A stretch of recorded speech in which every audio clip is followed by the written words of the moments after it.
इसके लिए एक रजिस्टर, सेकंड रजिस्टर,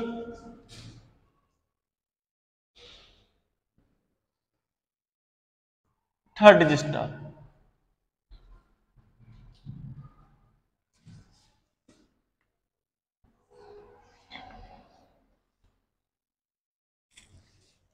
यहां पर ये हमारा बैटरी प्लस माइनस, यहां पर हमने लगाया स्विच और की। नाउ ये रेजिस्टेंस R1, ये रेजिस्टेंस R2, ये रेजिस्टेंस R3। इसमें से करंट फ्लो हुआ, करंट फ्लोइंग थ्रू इट, इसमें से करंट फ्लो हुआ, इस करंट को बोलते हैं हम आई करंट। आई करंट इसमें भी, आई करंट इसमें भी, क्योंकि हमने जैसा बता दिया था जो करंट होता है वो सेम रहता है, लेकिन पोटेंशियल डिवाइड हो जाता है। तो पोटेंशियल V1 इधर, पोटेंशियल V2 इधर एंड पोटेंशियल V3 इधर। नाउ हमें मान के चलते हैं ये 20 वोल्ट की बैटरी हुई, कि कितनी वोल्ट की बैटरी हो सकती है। नाउ टोटल हमने जैसा बताया था I remain same, I remain same,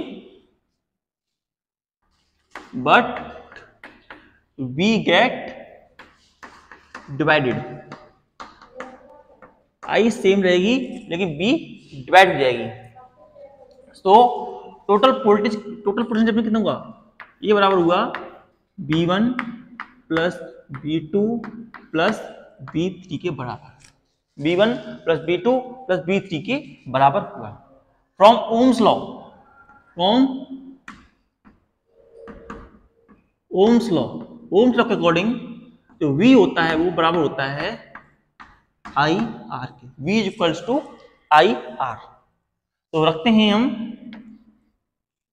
V equals to I R one plus I R two plus I R three, and ये V जो है आई आर के बराबर है, तो हम इसे आई आर के बराबर रख देते हैं। नाउ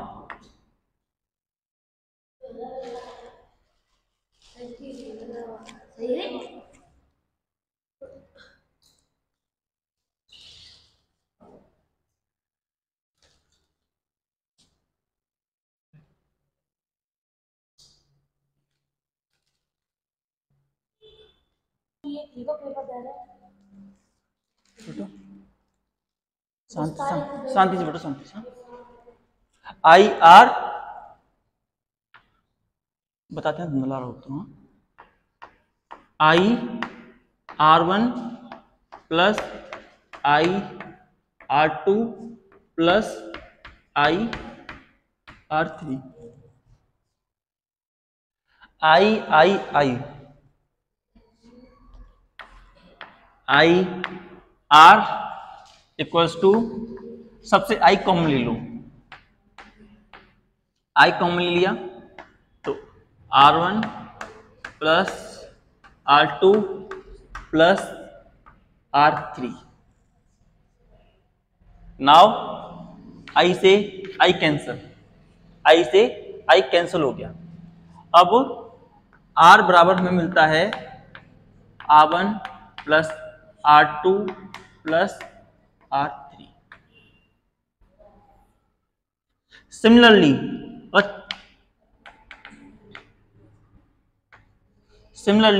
हम 4 रेजिस्टेंस के लिए निकालें तो R हमें मिलेगा R1 plus R2 plus R3 plus R4, and for n resistance, for n resistance के लिए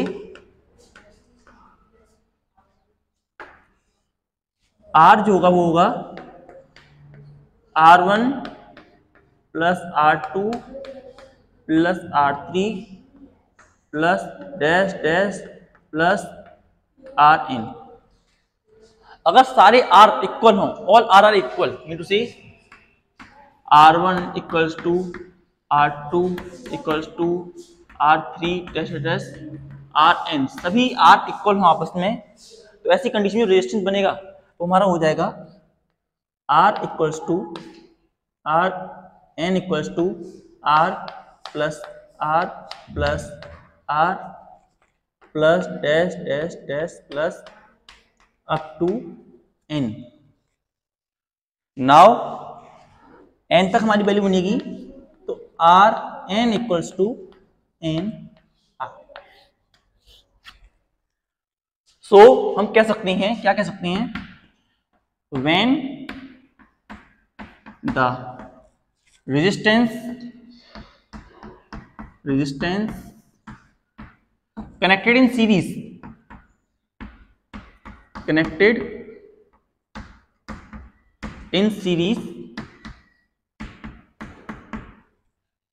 resistance increased by n time,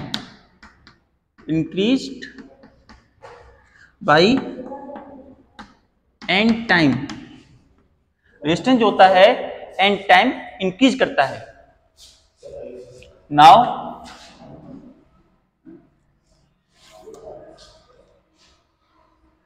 हाँ, हम नेक्स्ट चीज देखते हैं, resistance connected in parallel. Three resistors parallel में कनेक्ट होते हैं तो कैसे होते हैं। Three resistor connected in parallel,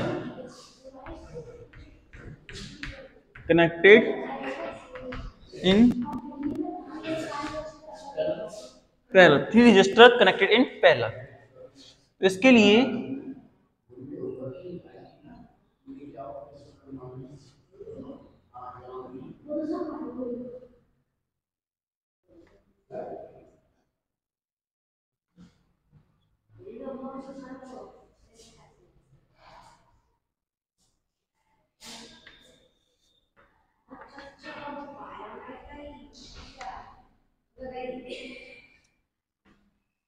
यहां से ये इस तरीके से कुछ, यहां पर ये हमारा battery plus minus, it is our switch, ये हमारा स्विच है, क्लोज है, इसमें से करंट फ्लो हुआ, करंट फ्लोइंग थ्रू इट, इसमें करंट गया, इसमें गया, इसमें गया, फिर यहां से यहां गया, यहां गया, यहां गया और फिर यहां आकर के फिर से सर्किट में चला गया। ये रेजिस्टेंस है हमारा R1, ये है हमारा R2 और ये है हमारा R3। यहां करंट आ रहा था I, यहां करंट आ रहा था I, इधर करंट डिवाइड हुआ इस पॉइंट पर, यहां गया I1, यहां करंट गया I2 और यहां करंट गया I3, और यहां से I1 current, I2 current, I3 current divide होकर कंबाइन हुआ और कंबाइन होकर के फिर I करंट और I करंट द्वारा से सर्किट के अंदर आ गया। लेकिन इस केस में जैसे हमें पता है जो पोटेंशियल होता है वो सेम रहता है, पोटेंशियल में कोई चेंज नहीं आता। तो R1 के पास ही पोटेंशियल B रहेगा, इसके पास ही पोटेंशियल B रहेगा और इसके पास ही पोटेंशियल B रहेगा। जैसे क्योंकि हमें पता है in parallel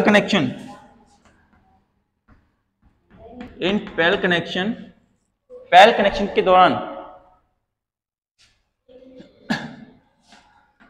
B remain same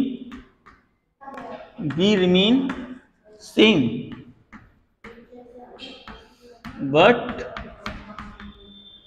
I get divided।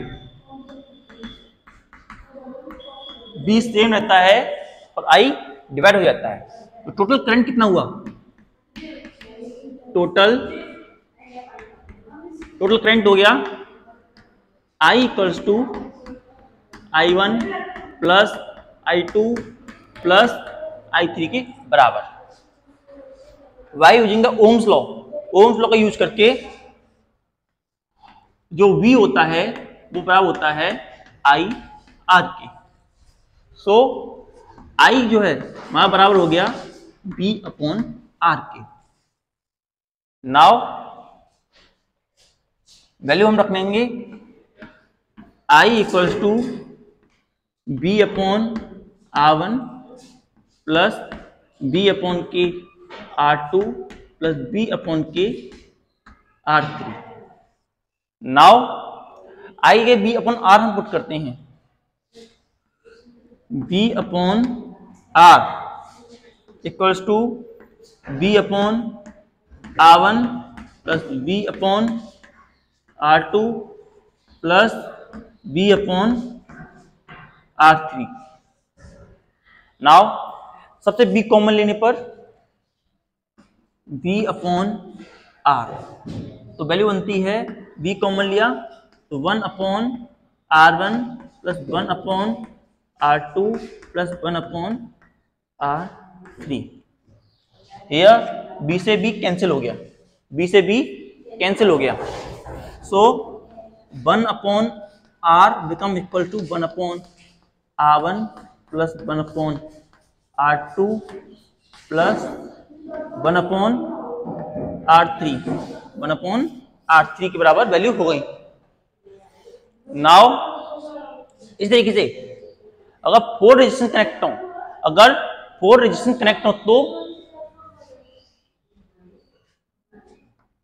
तो हमारा 1 upon R equals to 1 upon R1 plus 1 upon R2 plus 1 upon R3 plus 1 upon R4 हो जाता है इफ 4 रेजिस्टेंस 4 आर कनेक्टेड। अगर n आर कनेक्टेड है, अगर n आर कनेक्टेड है तो 1 upon R n equals to 1 upon R1 plus 1 upon R2 plus 1 upon R3 plus dash dash dash 1 upon Rn हमारी value बनती है।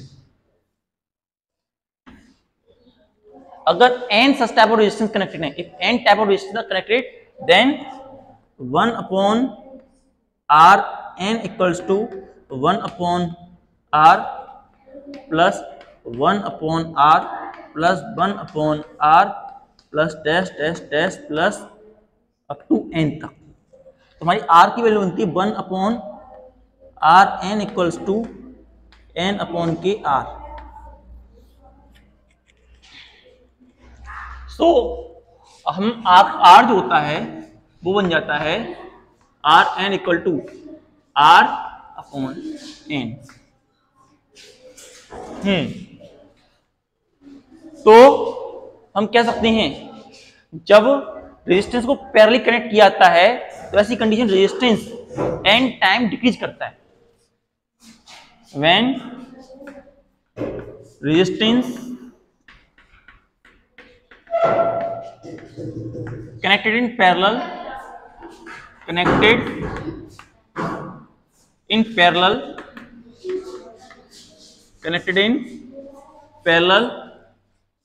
resistance decreased by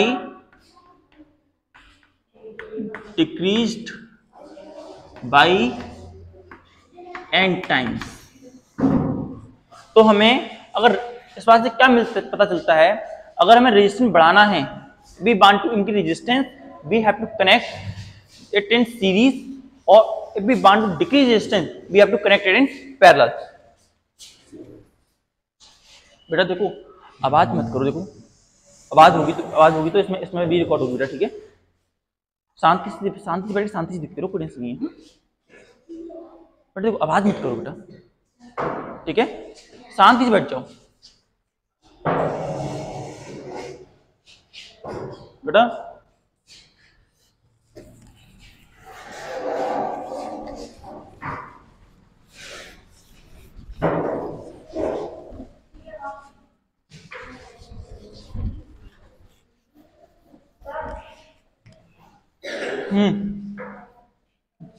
क्या तो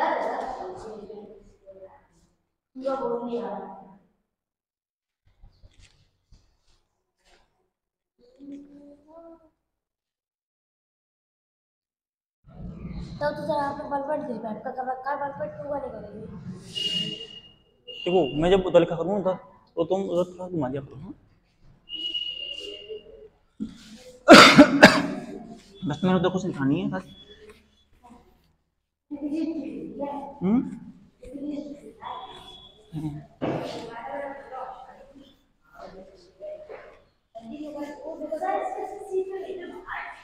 बेटा सुनो अपनी जगह बैठ जाओ। सुनो थोड़ा ये करवा कर नहीं मैं देख लूँ दिखाई देंगे इसमें। ठीक है मैं देख लूँगा।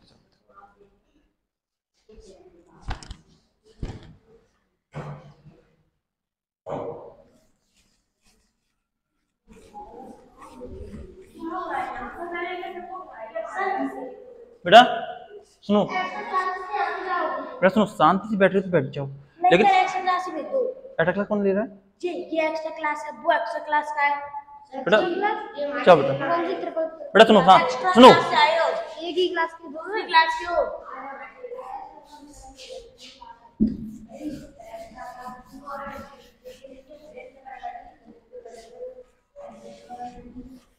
अब सुनो आवाज नहीं आनी चाहिए किसी की, ठीक है? अब किसी की सुनो, अब किसी भी बच्चे की आवाज नहीं आनी चाहिए, ठीक है?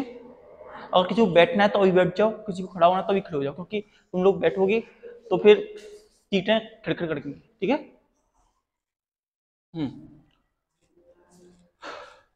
Now next topic is electric power. Electric power, electric power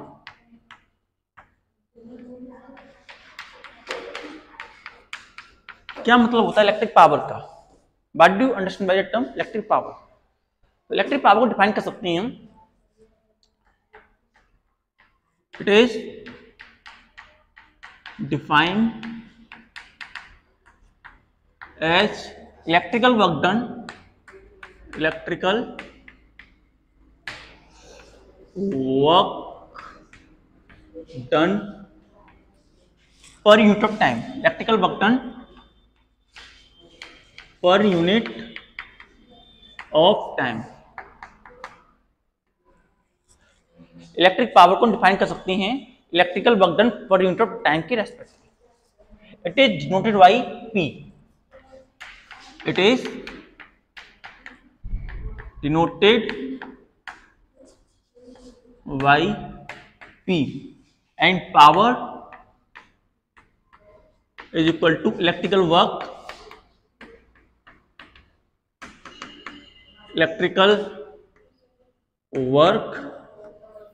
upon time, electrical work upon time। now power जो होती है उसे लिखते हैं W अपॉन T के फॉर्म में हम लिख सकते हैं। ये हमारी पावर का फॉर्मूला होता है, पावर का पहला formula. Now let us see some other formulas of power, कुछ और फॉर्मूले पावर के हम देखेंगे अब। सबसे पहले वर्क को देखते हैं। वर्क हमें पता है पोटेंशियल डिफरेंस, पोटेंशियल डिफरेंस का फॉर्मूला होता है work done per unit of charge, और चार्ज का फॉर्मूला होता है करंट का फॉर्मूला होता है Q upon T, rate of change of current. ये हमें पता है, ये हमें पता है। तो हम वर्क को कुछ इस तरीके से डिफाइन करेंगे और फिर देखते हैं क्या मिलता है हमें। वर्क इक्वल्स टू क्या हुआ हमारा V इंटू क्यू के बराबर हमारा वर्क बना, V इंटू क्यू के बराबर हमारी वैल्यू बनी। Now from this I equals to Q upon T, हमें चार्ज की वैल्यू मिलती है Q इक्वल्स टू IT। तो हम Q की जगह IT में पुट करते हैं तो वर्क की वैल्यू मिलती है VIT के बराबर हमें वर्क मिलता है, work equal to VIT। Now work की जगह हम VIT पुट करते हैं तो पावर का दूसरा फॉर्मूला यहां से मिलेगा हमें, work done on time. Work की जगह हमने पुट किया VI into T upon T, T से T कट गया तो पावर हमें मिली V इंटू आई के बराबर। नाउ ये है हमारा सेकंड फॉर्मूला वोल्टेज और करंट के एस्पेक्ट में, in term of voltage and current के एस्पेक्ट में। Third formula power equals to V into I. जो हमारा पोटेंशियल होता है V जो होता है वो बराबर होता है आई आर के फ्रॉम ओम्स लॉ। तो हम V की जगह आई आर पुट करते हैं। We put power equals to I R into I. तो पावर हमें मिलती है power equals to I square R. Power we get I square R के बराबर। Now fourth formula of power. Power का next formula क्या होगा हमारा, यहां देखिए जो करंट है उसे हम फाइंड कर सकते हैं एज V अपॉन आर के टर्म में। जो करंट होता है किसी भी बॉडी के अंदर वो V अपॉन आर के बराबर होता है। सो पावर का फॉर्मूला हमारे पास था I square R. Now V upon R का whole square into R. Now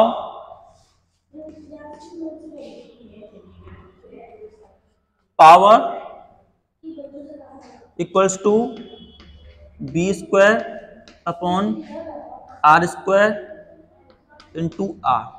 are से आर कैंसल, तो power equals to B square upon R. Power का दूसरा फोर्थ फॉर्मूला हमें मिल गया। तो हमारे पास पावर के चार फॉर्मूले हो गए 1, 2, 3 एंड 4। तो पावर के कौन कौन से फॉर्मूले हुए हमारे, पावर इक्वल्स टू पहला formula work done upon time, दूसरा वी आई, तीसरा आई स्क्वायर आर, चौथा V square upon R. These are the formula of power. ये हमारे पावर के फॉर्मूले हुए। नाउ पावर के फॉर्मूले होने के बाद हम इसकी एसआई यूनिट देखते हैं। एसआई यूनिट ऑफ पावर क्या होती है,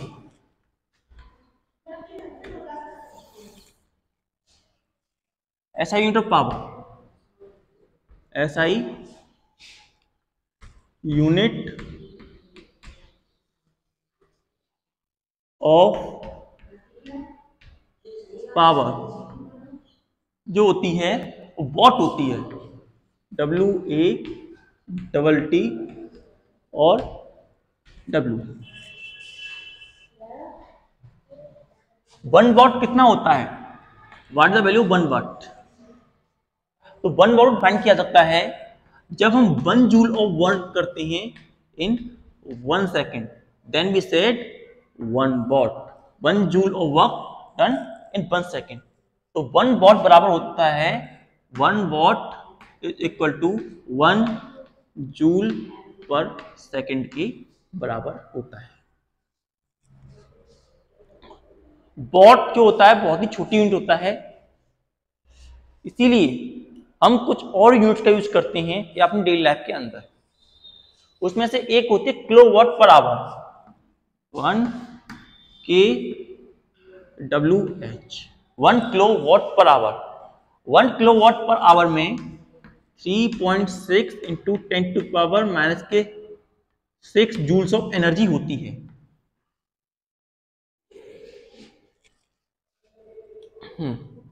और कोई भी अप्लायंस कितने टाइम में कितनी एनर्जी कंज्यूम कर रहा है इसके बेसिस पर हम अपने अप्लायंसेस में it is unit of energy. ये एनर्जी है, क्या है हमारी एनर्जी। जब इलेक्ट्रिकल अप्लायंसेस में हम या मीटर जो होता है उसी की रीडिंग लेता है, ये हमारी 1 किलोवाट आवर 1 यूनिट के बराबर होता है। और इसके पास इसमें हम कुछ पैसे लगा देते हैं, या जो चार्ज होता है जैसे कि हम कितने यूनिट खर्च कर रहे हैं उसके बेसिस पे हमें मनी देना पड़ता है। जैसे कि अगर 8 रुपीज लग रही हैं 1 यूनिट टच करने के, तो अगर हमने 100 यूनिट टच कर लें तो कितने रुपए लगेंगे, उसके अकॉर्डिंग हमारी यूनिट बनती है। Now next topic is heating effect of electric current, या और simple effect of current. Effects of, process series करते हैं, effect of current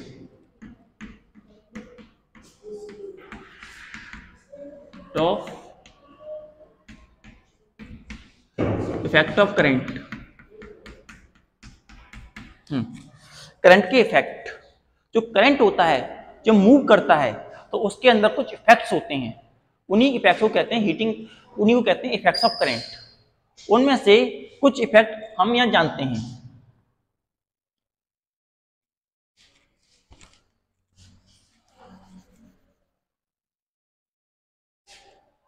first, heating effect, heating effect of electric current, heating effect of electric current. Second, magnetic effect, magnetic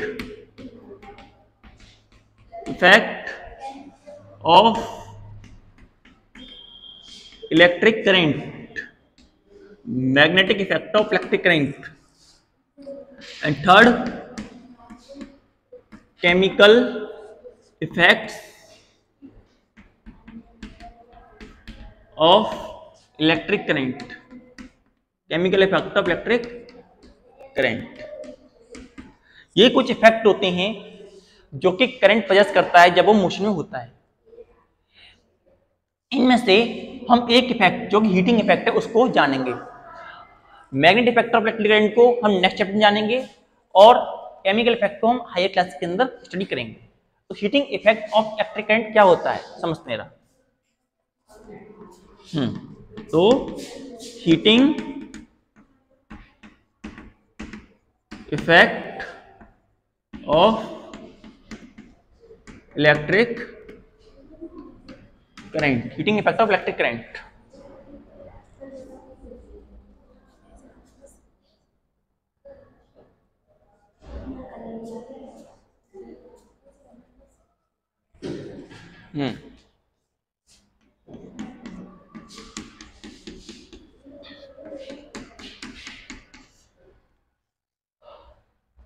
तो क्या क्या क्या क्या, when the current flow through a high resistance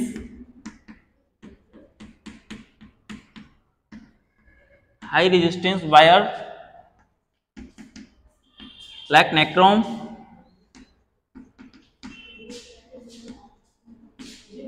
then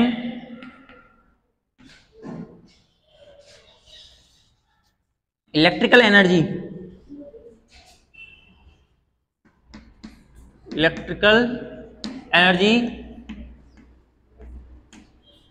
converts into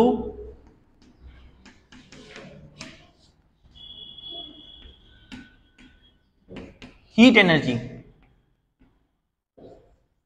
Electrical energy converted to heat energy, and that phenomenon is called heating effect of electric current. That phenomenon is called heating effect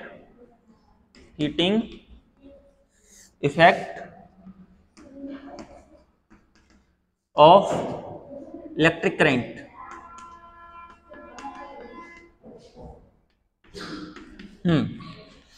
जब current जो होता है flow करता है from a very high resistance wire like nichrome wire, तो ऐसी condition में जो इलेक्ट्रिकल एनर्जी करंट फ्लो कर रहा है वो इलेक्ट्रिकल एनर्जी हीट एनर्जी में कन्वर्ट हो जाती है, and that conversion of heat electrical energy into heat energy ही हम कहते हैं heating effect of electric current. इसी फिनोमेना को हम heating effect of electric current कहते हैं।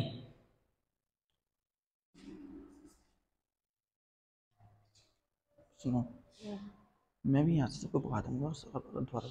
Okay sir.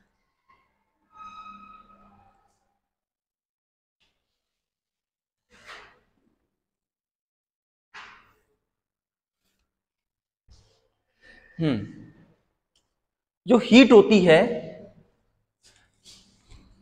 हीट जो होती है डायरेक्टली प्रोपोर्शनल होती है square of current. Heat is directly proportional to square of current.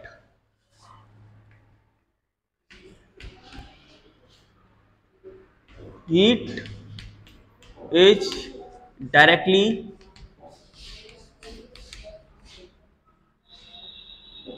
proportional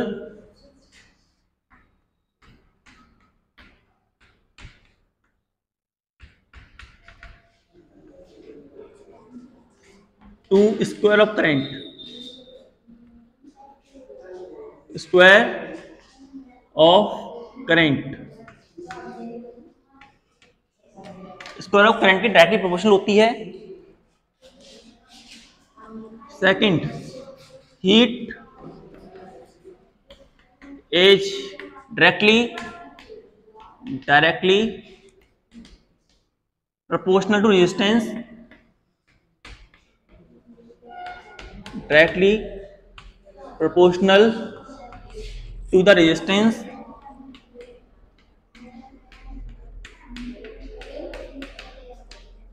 it is directly proportional to the resistance and third, heat is directly proportional to time period. Heat is directly proportional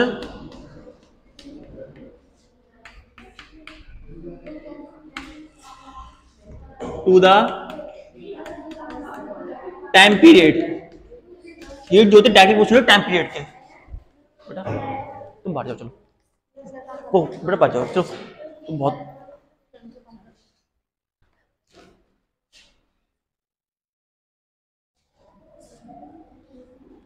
heat जो directly proportional होती है time period के। Now तीनों combine करने पर, combining 3, heat जो होती है डायरेक्टली प्रोपोर्शनल हो जाती है आई स्क्वायर आर टी के। प्रपोर्शनलिटी के साथ टालने के लिए कांस्टेंट लगाते हैं, तो हीट इक्वल्स टू के आई स्क्वायर आर टी। इफ के की वैल्यू जो कांस्टेंट उसकी वैल्यू 1 हो जाए तो वैसी कंडीशन में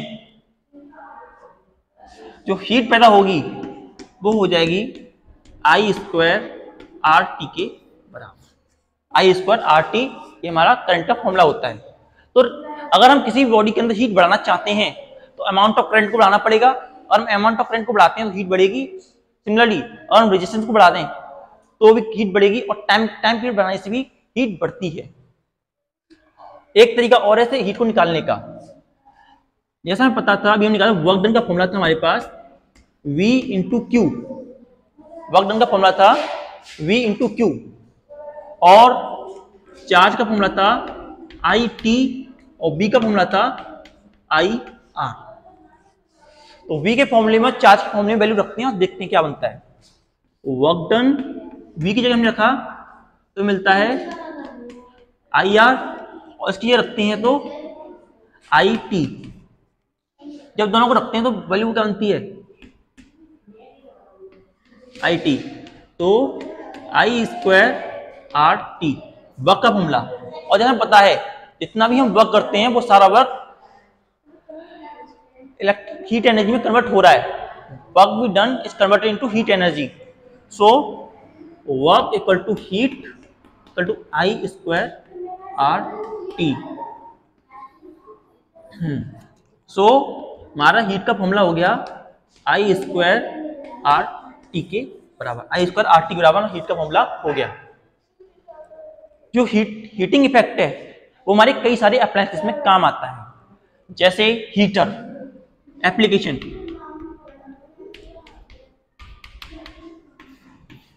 फर्स्ट हीटर, हीटर जो होता है, हीटर या गीजर, उसमें पानी को गर्म करने के लिए जो रेजिस्टेंस होता है वो हाई होता है, और जब करंट को पास करते हैं तो वो हमारे करंट को पास करते हैं तो उसमें रेजिस्टेंस पैदा होता है, और रेजिस्टेंस पैदा होने से विद टाइम तो हीट पैदा होती है, और हीट पैदा होने से हमारा वाटर जो होता है हॉट हो जाता है। इस देखिए जो हीटर होता है उसके अंदर हीटिंग एलिमेंट होता है, हीटिंग एलिमेंट हाई रेजिस्टेंस बायस मिलकर बना होता है, और जब करंट उसमें पास होता है विद टाइम उसकी हीट इंक्रीज होती है, क्योंकि जो हीट इलेक्ट्रिकल एनर्जी है वो हीट एनर्जी कन्वर्ट होती है। रूम हीटर जिसकी बात करते हैं, रूम हीटर। थर्ड है हमारा fuse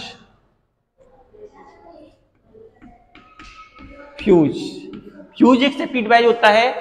fuse is a type of safety device, और ये भी heating effect of electric current में वर्क करता है। कैसे? फ्यूज जो होता है उसके अंदर एक फ्यूज वायर होता है, छोटा सा वायर, फ्यूज वायर, जो कि दोनों सर्किट को कनेक्ट करता है, वायर कनेक्ट का सर्किट। जब हीट ज्यादा बढ़ती है, व्हेन हीट इंक्रीजेस, तो ये जो फ्यूज वायर है मेल्ट हो जाता है, फ्यूज वायर गेट मेल्टेड, और मेल्ट होकर के हमारे अप्लायंसेस को प्रोटेक्ट कर लेता है बाय मेल्टिंग। Thank you.